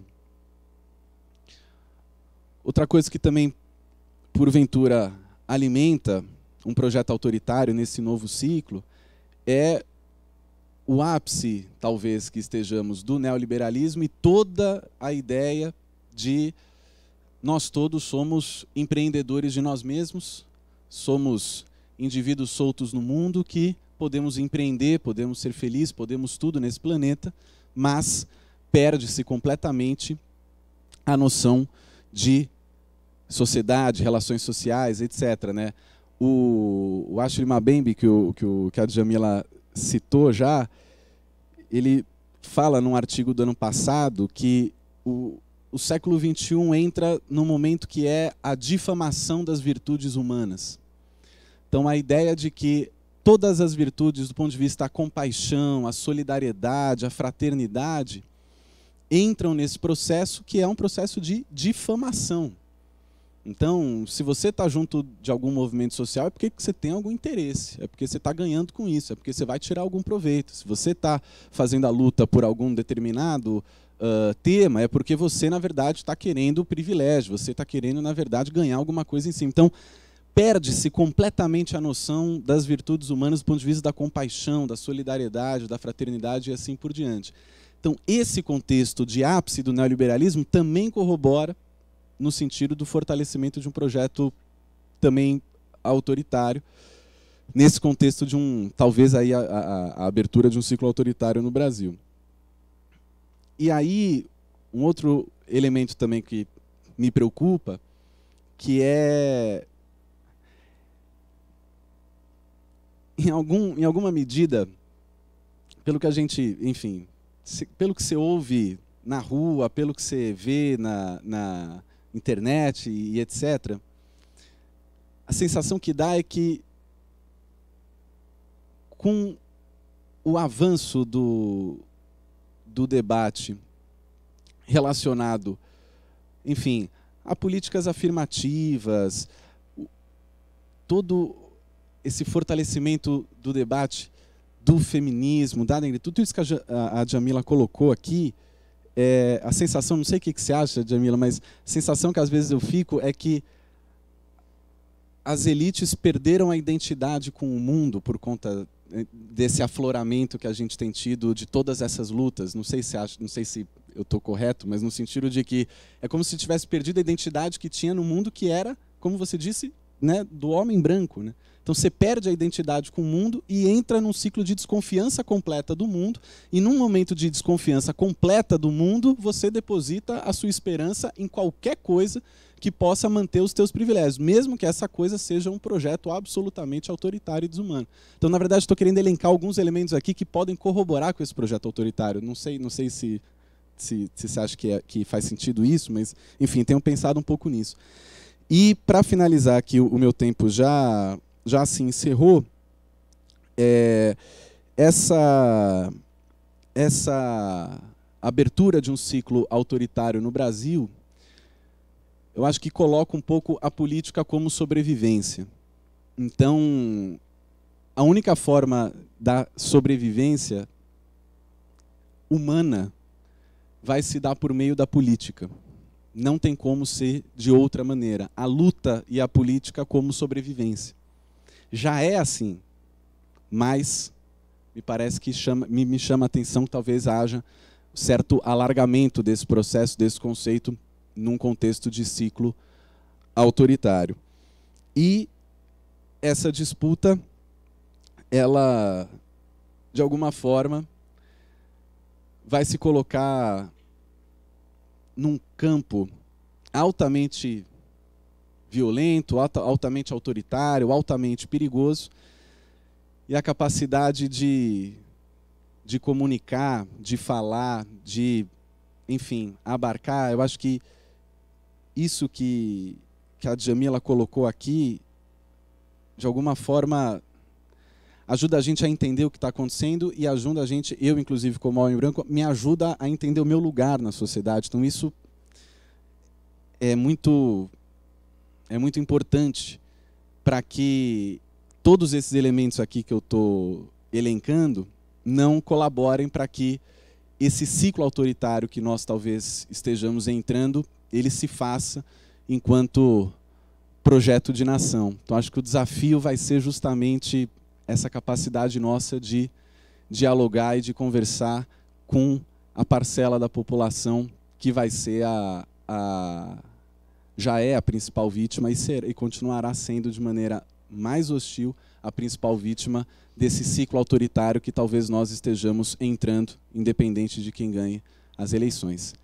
Era isso, era essa reflexão que eu queria trazer para o debate, para ver se, enfim, faz algum sentido, porque a conjuntura está muito difícil, qualquer análise é complicada nesse momento, então arrisquei aqui algumas reflexões para ver se contribui para o debate, se é por aí ou não. Muito obrigado pela atenção de vocês.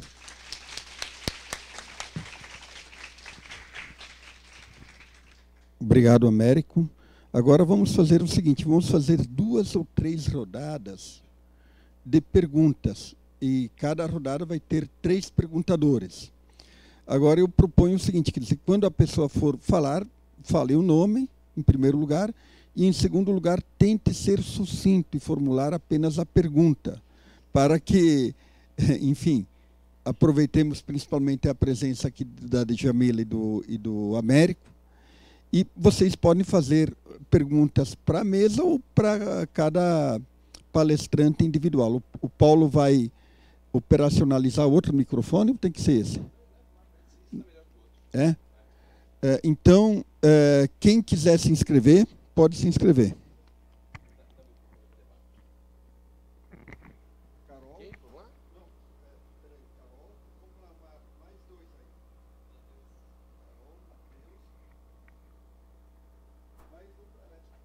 Lá atrás, ó. Vitor.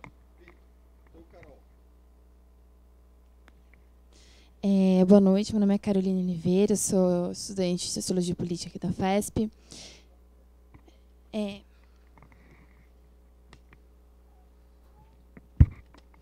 A minha pergunta é para a Djamila Ribeiro. O Adilson Moreira ele escreveu um artigo recentemente falando os motivos pelos quais as minorias políticas no país votam em extrema-direita, estão votando em extrema-direita. Eu queria saber a sua opinião, a sua perspectiva, por que isso está acontecendo? Por que as minorias políticas estão votando em candidatos como Bolsonaro? Obrigada.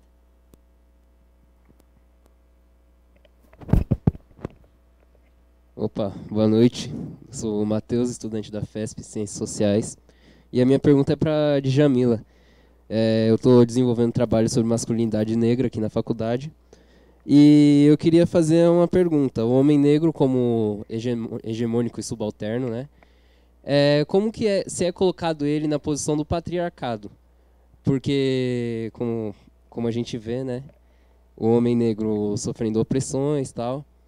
Aí eu queria saber essa visão, por exemplo, do feminismo branco, como elas tratam a diversidade do homem negro, e a visão das feministas negras em questão a isso.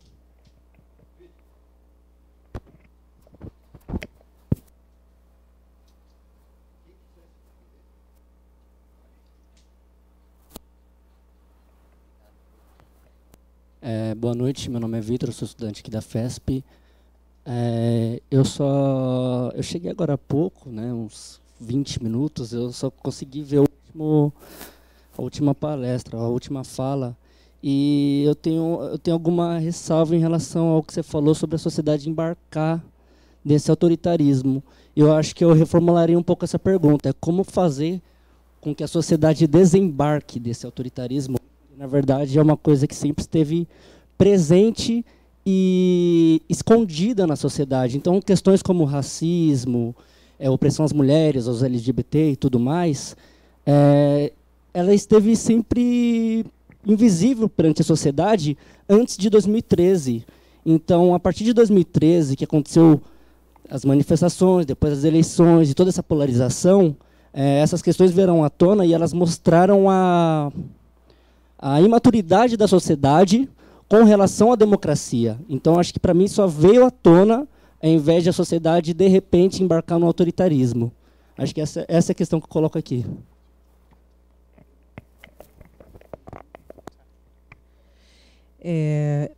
Eu não li esse artigo do Adilson, eu vi, mas acabei não lendo. O Adilson é um amigo nosso. Mas por que as pessoas votam? A gente fica muito, às vezes, chocado quando a gente vê pessoas negras sendo reacionárias, mulheres.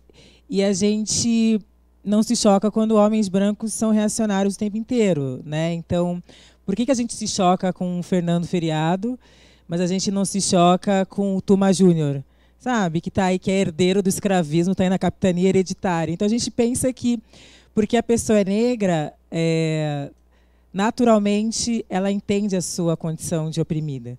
Né? Assim como ser mulher também não é conseguir refletir criticamente sobre o machismo. Né? Quando Simone de Beauvoir fala não se nasce mulher, torna-se mulher, é porque antes a condição de mulher é algo que se impõe a nós antes sequer que a gente possa se pensar como liberdade. Então, quando a mulher está grávida, é menino ou menina. Já se criam destinos para a gente. Geralmente vai pintar o quarto de rosa, vai comprar uma boneca, vai botar um fogãozinho, antes sequer da gente pensar se a gente gosta daquilo. Então a gente chega numa sociedade onde esses comportamentos já estão postos para a gente. E a gente só vai conseguir entender que aquilo é opressão quando a gente tem a oportunidade de refletir criticamente sobre aquilo, senão a gente internaliza isso e aceita como verdade. Então, tanto os oprimidos como os opressores vivem numa mesma sociedade onde esses valores são difundidos e ensinados. Né? Então, isso vai acontecer. Então, muitas pessoas negras não conseguem refletir criticamente sobre o racismo, assim como mulheres sobre o machismo, assim como LGBT sobre LGBTfobia e assim por diante. Não é uma condição natural, muito pelo contrário. Né, eu acredito que eu só fui entender essas questões quando eu tive a oportunidade de estar em movimentos e entender o que significa toda essa dimensão. Assim como pessoas brancas, pessoas negras também são diversas, têm perspectivas diversas. A gente tem que romper com essa visão de homogêneo que é uma invenção colonial. Então a gente coloca o sujeito negro sempre como se ele soubesse, como se ele tivesse que ser o grande militante mor, que lutasse contra tudo, e a gente esquece que ele também é produto dessa sociedade. Então, não se espantar com pessoas negras reacionárias, a gente romper com essa visão homogênea que coloca as pessoas negras como todas iguais. Ou achar que nós, como pessoas negras, temos que dar conta de todas as outras pessoas negras do mundo. Né? Então, quando a Luz Linda Valois fez lá uma declaração extremamente desastrosa, as pessoas começaram a me escrever: o que você acha da Luz Linda? O que você acha? Eu falei: eu não acho nada. Eu não te perguntei, falei para um amigo branco, eu não te perguntei o que você achava quando o Gedel foi encontrado com uma mala cheia de dinheiro. Por que você acha que eu tenho que dar resposta da Luz Linda se você não é cobrado para dar respostas do Cunha, do Temer, do Gedel? Então, eu acho que, eu penso, né, sei lá, que pessoas brancas também têm visões diferentes entre si. Né? Então, é importante também ver as pessoas negras como sujeitos diversos, que também são produtos dessa sociedade e que a gente não nasce sabendo refletir criticamente sobre a nossa condição. Então, muitas vezes, essas pessoas acabam votando nele porque também é uma maneira de não se sentir o oprimido, de não se sentir a vítima. Muitas vezes é uma maneira de defesa. Existem várias questões que estão postas, mas eu prefiro também acreditar nessa questão da nossa pluralidade, né? Da gente não acreditar que pessoas negras têm que ser necessariamente partir das mesmas perspectivas, romper com essa homogeneização que foi construída com a colonização. Eu vou combater, por exemplo, o Fernando Feriado, não porque ele é negro, eu vou combater ele politicamente. Né? As pessoas gostam de trazer essa questão: mas ele é um negro gay. Eu falei: você é um branco hétero, sabe? Por que você está tão chocado com o fato? Eu, na minha família, tenho várias pessoas reacionárias, pessoas negras que, enfim, estão lá botando no WhatsApp que vão votar no Amoedo, pessoas pobres. Né? E aí você fala: cara, ele vai votar no Amoedo. Mas é quando a gente sai da nossa bolha, eu, como sou uma pessoa que nasci fora da bolha, que vem de uma família da classe trabalhadora, isso é tão comum. A gente tem uma mania também de romantizar as periferias, as esquerdas, enquanto estão lá pensando no seu apartamento da Paulista, fumando seu charuto, a revolução, romantiza as periferias. Né? A revolução vai vir da periferia. Gente, as pessoas da periferia, elas estão preocupadas em sobreviver na maioria das vezes. Estão 3 horas no transporte público para chegar no trabalho, 3 horas para voltar. Aí a gente fala: não, mas por que aquele cara não está lutando? Você está lutando porque você tem tempo, amigo, e dinheiro, inclusive, para poder lutar. E aquelas pessoas também são frutos da sociedade, frutos de uma mídia hegemônica, de um país que não democratizou as mídias, mais um erro do PT, inclusive, não democratizou as mídias, agora reclama da Globo golpista, mas não democratizou quando pôde, ainda deu dinheiro para a Globo, mas anyway, né? Que acesso a visão crítica, a criticidade essas pessoas têm numa sociedade extremamente alienante, com um projeto de educação falido, que é para criar mão de obra para a burguesia. Eu já fui professora da rede estadual aqui em São Paulo, numa periferia de Guarulhos, e meus alunos reproduziam o tempo todo essas lógicas. Moravam todos na mesma periferia, mas os que moravam na casa de alvenaria discriminavam os que moravam em barracos, mesmo todos sendo pobres. E eu tinha que dar choque de realidade. Vocês são pobres, todo mundo aqui é pobre. Não, mas eu não sou pobre, eu tenho carro, eu não moro no barraco. Então, mas por que ele fala isso? Porque ele é produto dessa sociedade. Qual foi a oportunidade que ele teve dentro desse sistema educacional, dessa mídia hegemônica, desses valores que são transmitidos, de poder pensar criticamente sobre isso? Aí a gente exige que aquela pessoa seja a grande revolucionária quando ela está ali numa situação absurda de vulnerabilidade, sequer teve acesso a muitas questões que a gente teve. Então, não me choca quando as pessoas falam: ai, mas eu vejo mulheres e negros no Bolsonaro assim como eu vejo homens e brancos, e que igualmente são produtos dessa mesma sociedade. Masculinidade negra. Essa é uma discussão que eu vejo crescer, né? Acho importante cada vez mais que os homens negros debatam, porque não é a masculinidade hegemônica, muito pelo contrário. É um falo sem poder, né? O homem negro ele também é estruturalmente, discriminado.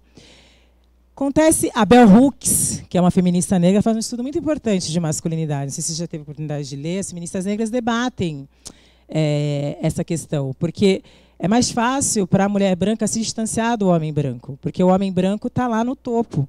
Para nós, mulheres negras, que o homem negro está abaixo da mulher branca, ele só está acima da gente, a gente faz uma discussão muito mais aproximada, né? Quando as pessoas dizem que feministas negras são contra homens, é balela, porque não leram sobre os feminismos negros, né?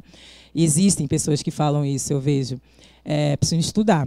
E porque, na verdade, o homem negro ele não é privilegiado em relação à mulher negra, ele tem uma vantagem social. Estruturalmente, ele não é privilegiado porque ele é negro. Mas, por ser homem, ele tem uma vantagem social em relação às mulheres negras e, muitas vezes, ele reproduz essa masculinidade hegemônica em relação às mulheres negras. Porque não foram mulheres construídas para estar em casa, para ser providas, são mulheres que tiveram que trabalhar, que tiveram que lutar, que tiveram uma outra construção de feminilidade. Então, essa discussão ela precisa ser feita pelos homens negros de entender, né, esse lugar que eles ocupam, mas também de não reproduzir essa violência contra as mulheres negras, porque é aí que é a nossa crítica em relação a isso, mas do quanto que o homem negro ele é estruturalmente discriminado e está muito próximo à mulher negra, e por isso que esse debate é um debate do feminismo negro. Uma vez que a gente está discutindo racismo estrutural, a gente está discutindo a questão do homem negro, porque são as mulheres negras que estão enterrando os seus filhos negros. Não tem como a gente separar esse debate do nosso debate. Na coleção que eu estou organizando, Feminismos Plurais, né, esse é o primeiro, o meu livro, a gente tem homens na coleção, negros. E aí foi engraçado ouvir de feministas brancas: mas como assim? Uma coleção chamada Feminismos Plurais que tem homens. Eu falei: tem homens negros. Se mulheres não é uma categoria universal, homem tão pouco. Então, quando a gente fala de homem, a gente também tem que perguntar de qual homem nós estamos falando. Porque os homens negros também são subrepresentados na política institucional, é um grupo que é extremamente violentado. Então, não tem como a gente universalizar a categoria homem também. Então, é um debate extremamente caro, e por isso que tem homens na coleção Feminismos Plurais. Porque a gente está pensando raça, classe e gênero. Então, dentro desse debate, os homens negros também são parte.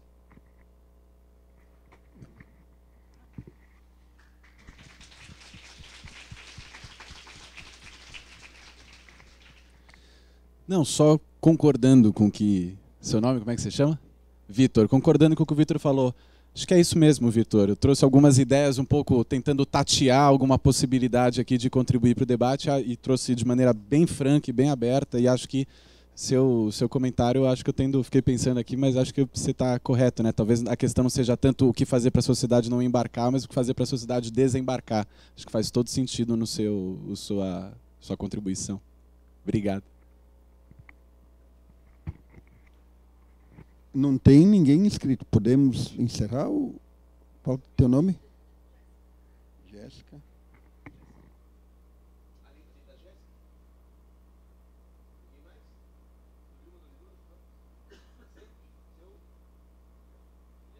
Como? Mais um. E aí a gente encerra. Espero mais alguém se inscrever. Vamos aproveitar aí mais uma pergunta, gente. Juliana. Bom, a minha pergunta... Jéssica, Desculpa. Juliana e Juliana. Só os Jotas. A minha pergunta vai para a Djamila.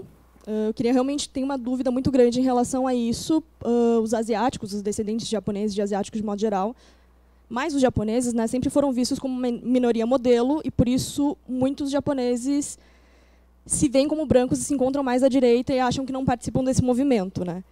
E aí eu, como feminista asiática, tenho muita dificuldade para me encontrar, porque eu não pertenço nem ao grupo das feministas negras, nem ao grupo das feministas brancas. Então eu queria entender qual que é o lugar dos descendentes de asiáticos, ou melhor, do feminismo asiático ainda na construção dessa democracia, na luta por essa democracia. Como é que a gente pode ajudar nisso, sabe? Juliano.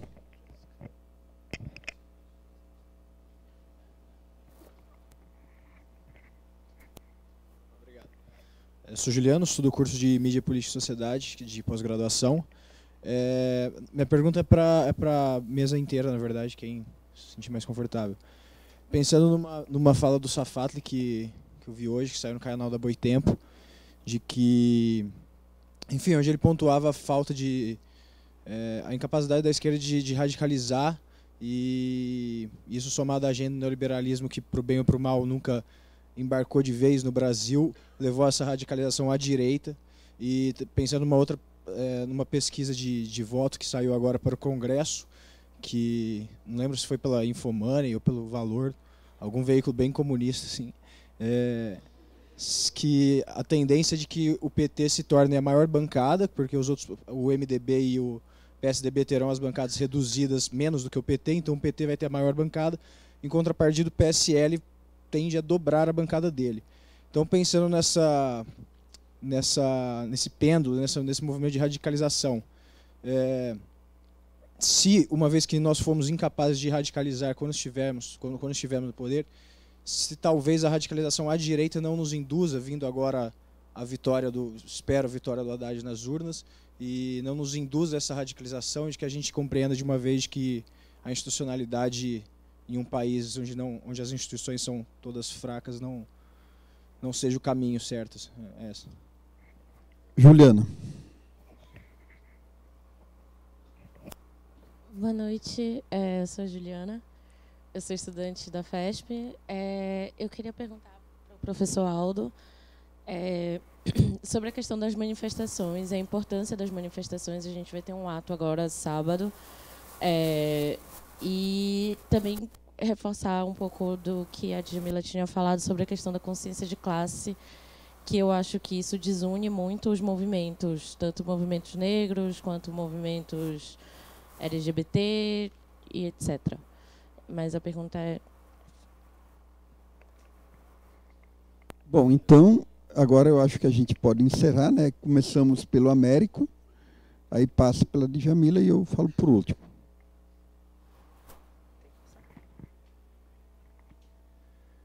Bem, como é que você chama? Você que perguntou? Juliano. Eu tentei navegar mais ou menos por aí, no que eu coloquei, justamente identificando que vai ter essa ampliação de bancadas ultraconservadoras no Congresso, nos parlamentos como um todo. Isso já é um fenômeno que vem acontecendo desde 2016. Ao mesmo tempo, pelo que a gente tem visto de alguns números, etc., talvez também tenha uma ampliação menor, mas uma ampliação de bancadas mais à esquerda, né?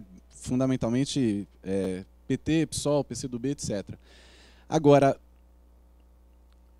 a partir do momento que, se nós de fato estivermos entrando num ciclo autoritário, um projeto autoritário for se consolidando, eu acho que, de alguma forma, o que vai acontecer é como se você tivesse um deslocamento do espectro ideológico. Assim. O centro, vamos dizer, um progressismo moderado pode ser a aposta de muitos setores da esquerda em detrimento de um progressismo mais radical, por conta da gente ter um projeto autoritário se fortalecendo. Entendeu o que eu quis dizer? Então, a partir do momento que você tem um projeto autoritário se fortalecendo, o progressismo moderado aparece como uma alternativa viável, porque ele tem uma tendência de ser mais aglutinadora do que um progressismo radical. Então, acho que, de alguma forma, no próximo período, a disputa vai ser um pouco nessa linha. Se você aposta num progressismo moderado para combater um projeto ultra-autoritário, ou se você caminha por um projeto de um progressismo mais radical, numa disputa mesmo mais radicalizada. Eu acho que não tem resposta, mas acho que esse é um pouco a encruzilhada, não da democracia como um todo, mas acho que essa é um pouco a encruzilhada do campo progressista. Porque a partir do momento, com essa bancada, com essa reconfiguração de bancadas, eu não tenho dúvida de que boa parte da esquerda vai aderir a um progressismo mais moderado e falar, não, vamos dar uma ajeitada aqui porque vamos combater o projeto ultra-autoritário. No entanto, vai ter outra parte da esquerda que vai falar não. Vai falar um pouco na linha do que o Safato ele vem falando ultimamente. Não, chega disso, vamos apostar numa via mais radical. Acho que está em disputa, acho que está em aberto, mas a minha humilde avaliação é um pouco nessa linha, dessa abertura de um ciclo autoritário que justamente vai colocar esse tipo de dilema para o campo progressista. Acho que é um pouco por aí. E já faz considerações finais, né, Aldo, para fechar. Só para finalizar, agradecer muito mais uma vez a FESP, é sempre uma alegria muito grande estar aqui. Silvino, obrigado. Carla, Carol, Aldo, Djamila, muito obrigado por essa oportunidade e muito obrigado pela atenção de todos e todas. E é isso, seguimos no debate, seguimos juntos, seguimos mobilizados e vamos lutar. Ele não de jeito nenhum. Obrigado.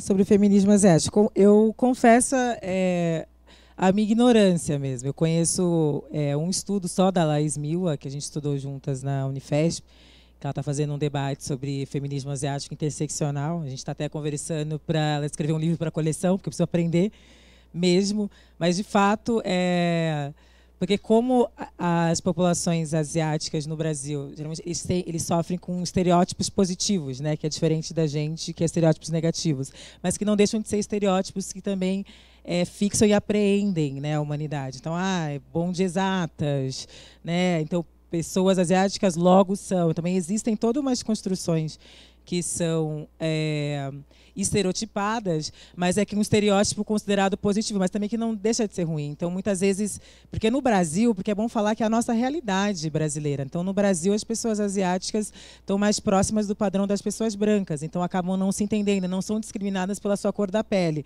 sofrem por piadas com comentários depreciativos, mas estruturalmente falando, tem uma outra relação. Mas se a gente for para os Estados Unidos, por exemplo, é uma outra construção. Se a gente vai para a Europa, é uma outra construção, do quanto as pessoas asiáticas são discriminadas, quanto que na Europa tem toda aquela questão do branco, né, europeu, pessoas brancas brasileiras vão para lá, são tratadas como latinas. Então, é uma outra construção. Mas dentro da nossa realidade, acredito que por conta de certos privilégios acabam não se entendendo como grupos que também são discriminados. Mas precisa aprender mais, de fato, de como que a gente faz essas discussões, porque aí também eu sei que no próprio Japão tem discriminação com quem é de Okinawa, depende dos contextos, né, que a gente está. É que no Brasil a gente vive um contexto muito diferenciado, então acho que é importante o feminismo asiático, as mulheres asiáticas também se perceberem como sujeitos que também são colocados numa condição de outro, né, para que a gente consiga criar pontes, enfim, encontrar as nossas similaridades, encontrar mais pontes, né, de discussão. Sim.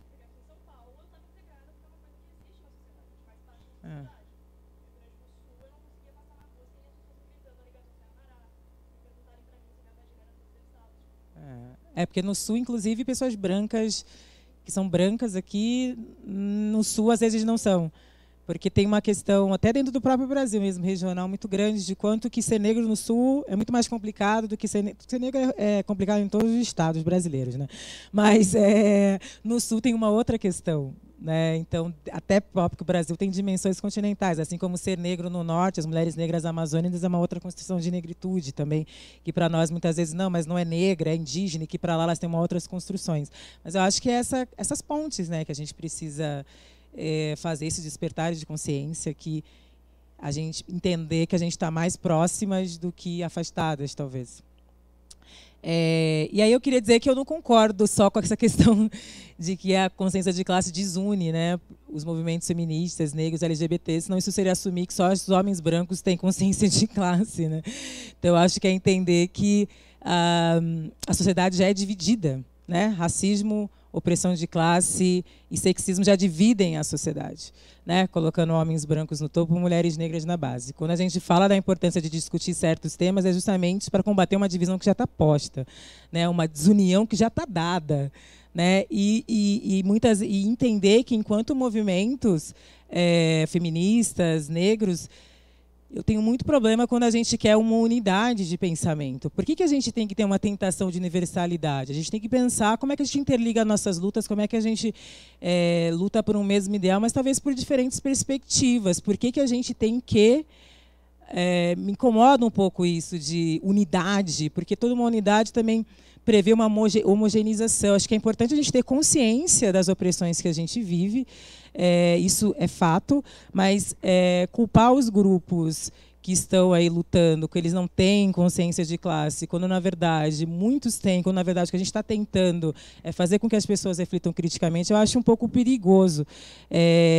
Até porque num país como o nosso, a maioria de nós sequer teve condições de poder pensar sobre isso, né? Também de entender as características alienantes da sociedade que a gente vive. Porque quando a gente fala em feminismo, a gente fala em feminismos.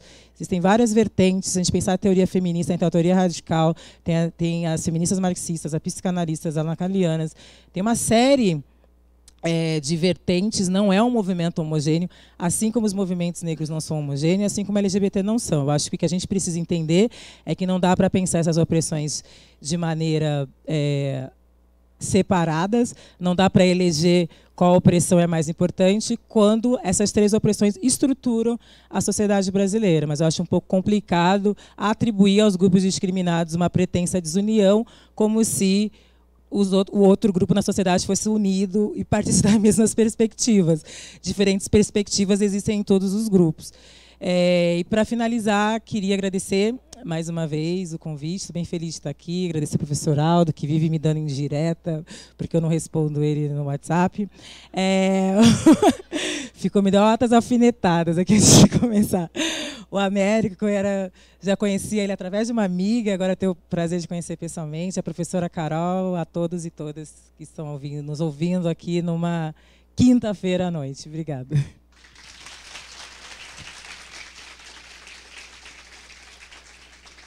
Bom, só para concluir rapidamente, né? Primeiro a questão do Juliano, né?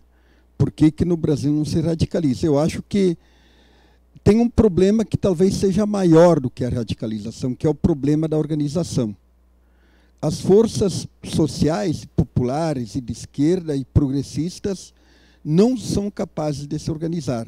E nos momentos críticos, nos momentos de choque, elas sempre perdem, porque elas não têm força organizada. Eu sou seguidor do Maquiavel e eu acho que, em última instância, a política se decide pela força. Então, menos Marx e mais Maquiavel, e vamos organizar as tropas para produzir esse choque.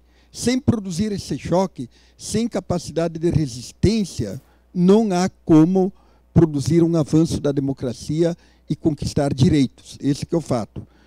E aí eu nomeio 4 sujeitos aqui, que eu penso que eles têm que tomar a dianteira nessa organização, porque eles são os mais necessitados. Os negros, as mulheres, as periferias e os jovens. Se não houver uma profunda organização desses setores, eu acho que o Brasil não vai mudar, francamente.